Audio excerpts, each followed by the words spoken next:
అత్తయ్య గారు ఇవాళ మనం నేర్చుకోబోయే రెసిపీ ఏంటండి? ఇవాళ మనం దోసకాయ కాల్చి ముక్కలు చేసి ఆ పచ్చడి చేసుకుంటున్నాం.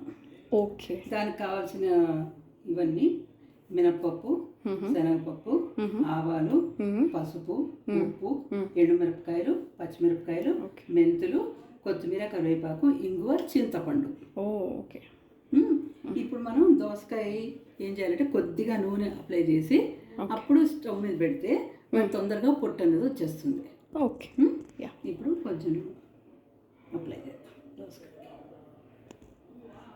ఇది నల్లగా పొట్టు అయ్యే వరకు కూడా మనం దాన్ని స్టవ్ మీద ఉంచాలి. నల్లగా అయిపోతుంది పైన అంతా. అప్పుడు పొట్టు తీసి మనం ముక్కలు చేసుకుని పచ్చడి చేసుకోవాలి. ఇప్పుడు మనం దోసకాయ కాల్చుకున్నాం. పూర్వం అయితే కుంపట్లు ఉండేవి, దాని మీద కాల్చేవాళ్ళు. ఇప్పుడు లేవు కాబట్టి గ్యాస్ స్టవ్ మీద అంతే మనకున్న దాంట్లో. ఓకే. స్పాచులా ఇస్తాము. అదైతే బాగా నల్లబడాలి. పొట్టు కొంచెం మందంగా ఉంటుంది కదా, అందుకోసం తొందరగా కాదు, టైం పడుతుంది. కొంచెం లోపల గింజల వల్ల టప్ టప్ అని పేలినట్టు చప్పుడు వస్తుంది. అదేం పెద్ద ఏం కాదండి. ఏం కాదు కొంచెం తక్కువలోనే పెడితే సరే. ఒకసారి తర్వాత మార్చుకోవచ్చు మనం.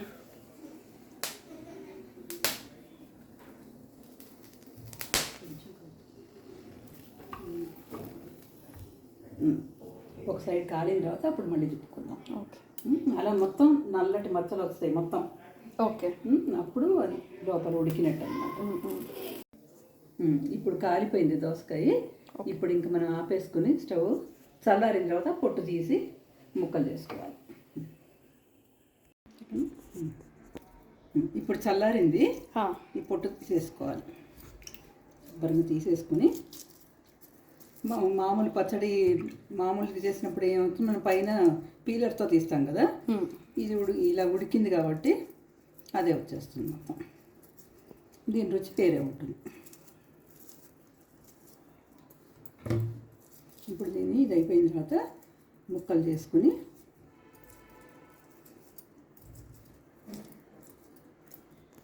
పోపులోకి సగం ముక్కలేమో రుబ్బాలి, అదే లేకపోతే నూరాలి. మిగతా సగం ముక్కలు పోపులో కలిపేసుకొని మొత్తం ఏకం చేసుకోవాలి. ఇప్పుడు మనం దోసకాయ పచ్చడికి పోపు వేసుకోవాలి కాబట్టి ముందుగా స్టవ్ వెలిగించుకొని నూనె వేసుకొని మనం పోపుకి సరిపడా తర్వాత పచ్చడిలో కొంచెం కలుపుకుందుకు కూడా అన్ని ఇందులోనే వేసుకుంటున్నాం. ముందర శనగపప్పు. ఓకే. కొంచెం వేడయ్యాక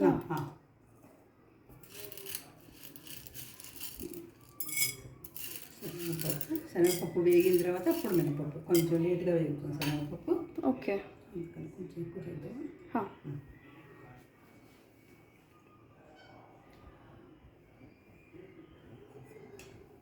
కొంచెం వేగాక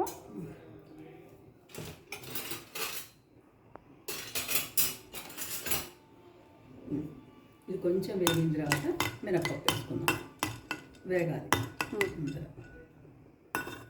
ఇప్పుడు ఇలాంటివి దోసకాయ పచ్చడి ఇలాంటివి మనం పండగలప్పుడు కూడా చేసుకోవచ్చు. దేవుడి నైవేద్యానికి కూడా ఉపయోగపడుతుంది. ఇందులో మనం వెల్లుల్లిపాయ, ఉల్లిపాయ ఏం వేయం కదా. ఓకే. సో అలాంటప్పుడు చేసుకుంటే కూడా బాగుంటుంది. ఇది అన్నంలో బాగుంటుందండి. అన్నంలో బాగుంటుంది. చపాతీలో కంటే ఒక సైడ్ డిష్గా బాగానే ఉంటుంది. కూరతో పాటు మనకి ఏదో పచ్చడి అనేది అలవాటు ఉంటుంది కాబట్టి బాగుంటుంది.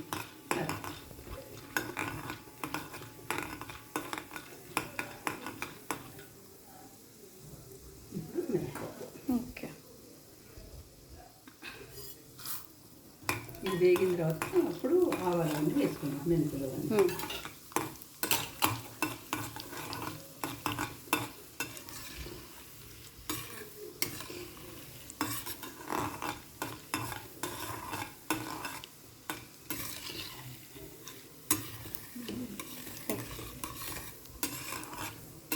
మనకి ఎలా తెలుస్తుందండి వేగింది లేదు? కొంచెం ఎర్రగా ఉండాలమ్మా.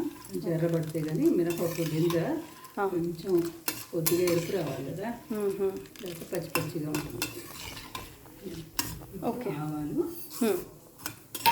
మెంతులు అనేది మంచిది ఒంటికి కాబట్టి మెంతులు. ఓకే. ఎండుమిరపకాయలు. ఓకే. ఇంగువ. ఇప్పుడు ఆ పేస్ట్ వేసి మనం ఇప్పుడు ఇంగు వేసుకున్నాం, ఎందుకంటే మాడుకుందాం. ఉప్పు, పసుపు, పసుపు, ఒకటో రెండు ఆపేస్తాం ఇప్పుడు. ఆపేసి వేయాలి.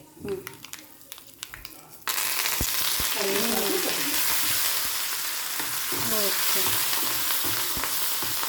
తయారు చేసి రెడీ పెట్టుకున్నాం కదా. ఇప్పుడు దోసకాయ కాల్చుకున్న తర్వాత పచ్చడి చేసుకోవాలి. ఇప్పుడు మనం పొట్టు తీసేసుకుని ముక్కలు చేసుకున్నాం, గింజలు కూడా తీసేసాం.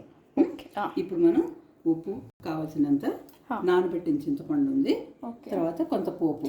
ఇప్పుడు ఇందులో నూరాలనుకుంటున్నాం కాబట్టి మనం ఇందులో వేసేద్దాం. ఈ పోపు కొంచెం పోపు వేసుకోవాలండి. ఒక్క మిరపకాయ వేసుకుందాం, ఎందుకంటే దానికి తగ్గ అంతే. మిక్సీలో వేస్తే మరీ పేస్ట్ అయిపోతుంది. కచ్చా పచ్చా ఉంటే బాగుంటుంది.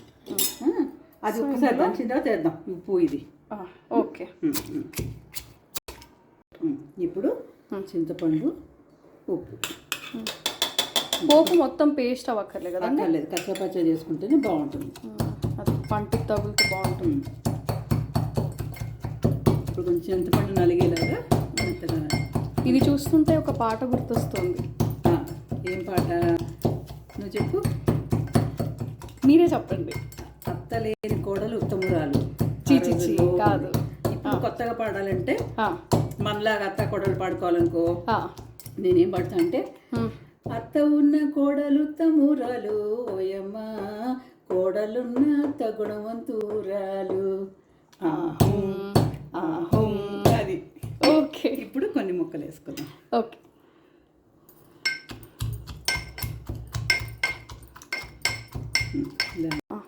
ఇప్పుడు అన్ని ముక్కలు వేసేసాను. వేసి ఒక్కసారి ఇలాగా కలిపేయాలి. అంతే, స్పూన్తో కూడా కలిపేయచ్చు. కలిపిన తర్వాత ఆ పోపులో ఇది వేసేసుకుందాం. చక్కగా దోసకాయ పచ్చడి కాల్చి, నేను దోసకాయ పచ్చడి రెడీ అయిపోయింది. సో మిక్సీతో పని లేకుండా రోటి పచ్చడి లాగా అనమాట అది.